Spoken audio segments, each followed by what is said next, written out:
आज हम थोड़ा अलग टॉपिक पर बात करेंगे। जी हाँ, बहुत सारे लेडीज़ मुझे मैसेज करके बोलती है कि मैम हमारा वेट बढ़ रहा है, हम क्या करें। तो क्या होता है, वेट एकदम से एक दिन में आपका नहीं बढ़ेगा या 8 दिन में नहीं बढ़ेगा।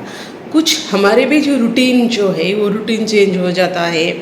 हमारे खाने में जो है कभी कम ज़्यादा हो जाता है, तो इसकी वजह से हमने प्रोटीन कितना लिया, हमने कैलोरीज कितने लिए, फैट्स कितने लिए हमारे खाने में गए, तो ये हम कभी देखते ही नहीं।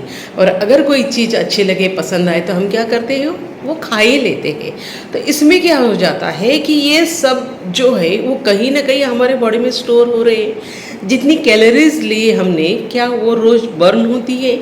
फैट्स जितने के, क्या उतनी मेहनत का काम हम कर रहे हैं कि जिससे वो फैट्स भी बर्न हो जाए? नहीं। अगर ये बर्न हुए नहीं तो ये हमारे बॉडी में स्टोर हो जाते हैं और उसी की वजह से जो है हमारा वेट बढ़ता है।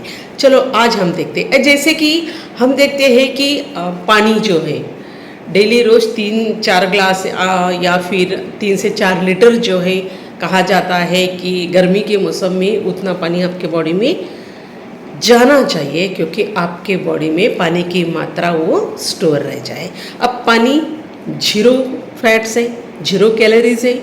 पानी में कोई फैट्स नहीं, कोई कैलोरीज नहीं। Vitamin no calories, minerals no calories, fibre no calories. अब क्या होता है कि ये जो सब चीज़ें जो है अब हम खा रहे, अब उसमें कार्बोहाइड्रेट्स हमारे बॉडी में कौन से मात्रा में जा रहे हैं? हम चपाती खा रहे हैं, चपाती में कार्बोहाइड्रेट्स है, राइस में कार्बोहाइड्रेट्स है। अब हम देखते हैं दालें, बाजरी, पल्सेस, उसमें भी प्रोटीन कार्बोहाइड्रेट्स जा रहे हैं। वेजिटेबल्स से भी फाइबर वो जा रहे हैं। तो ये सब कॉम्बिनेशन हमारे साथ होता है। और जब हम खाने बैठते हैं कि वो इतने सारे कॉम्बिनेशन उसमें हो गई है, इतनी सारी कैलोरीज उसमें हो रही है कि ये हम उस पर ध्यान ही नहीं देते। अब समझ लो, दालों में प्रोटीन होता है। अगर कार्बोहाइड्रेट्स जो है, अगर 1 ग्राम कार्बोहाइड्रेट्स आपके बॉडी में जा रहे हैं तो उसमें 4 कैलोरीज आपको मिल रही है। 1 ग्राम फैट्स आपके बॉडी में जा रहे हैं तो उसमें 9 कैलोरीज मिल रही है। अब पानी जो है, पानी कितना भी जाए, पानी में क्या होगा? पानी में तो फैट्स है ही नहीं, कैलोरीज है ही नहीं। तो पानी ज़्यादा से ज़्यादा पिए। अब और ही हम पानी नहीं पी सकते। अब जैसे हम खाना खा रहे थे, अब खाने में एक हम एग्जाम्पल लेते हैं। अगर हमने एक टोमेटो लिया और वो छोटा है, 100 ग्राम का है, उस टोमेटो में देखा जाए तो 90% पानी है, लेकिन जो 10% बचा हुआ है उसमें कार्बोहाइड्रेट्स है, फाइबर है। समझ लो 5 ग्राम कार्बोहाइड्रेट्स है और 5 ग्राम फाइबर है। अब हम कार्बोहाइड्रेट्स का हिसाब लगाते हैं। 1 ग्राम कार्बोहाइड्रेट्स में कितनी कैलोरी मिल रही? 4। अगर एक टमाटर में 5 ग्राम कार्बोहाइड्रेट्स है तो हमारे बॉडी में कैलोरीज कितनी गई? 5 चौक 20 कैलोरीज गई। अब जैसे ककड़ी समझो हमने 20 ग्राम की ली है। ककड़ी में भी 90% से ज़्यादा क्या है? पानी है, जो बॉडी के लिए बहुत अच्छा है। ककड़ी अगर दिन में 2 बार आप खाते हो तो आपका वेट भी कम होने में मदद होती है। अब ककड़ी जो है, अगर 100 से ज़्यादा उसमें पानी है, लेकिन जो बचा हुआ है समझ लो 8-9 ग्राम, अगर 4 ग्राम उसमें कार्बोहाइड्रेट्स है तो फिर क्या हुआ? 1 ग्राम कार्बोहाइड्रेट से 4 कैलोरी मिलती है। तो 4 ग्राम कार्बोहाइड्रेट्स में 16 कैलोरी मिल गई। तो एक ककड़ी हम खाते हैं तो 16 कैलोरी हमको मिलती है। अब वैसे ही वेजिटेबल है, सलाद है, हम घर में बनाते हैं और वो खाते हैं। अब उसमें क्या होगा? सब्जी बना रहे हैं हम तो सब्जी में ओनियन जाता है, ओनियन में भी ठीक उसी तरह से हमको मिलता है।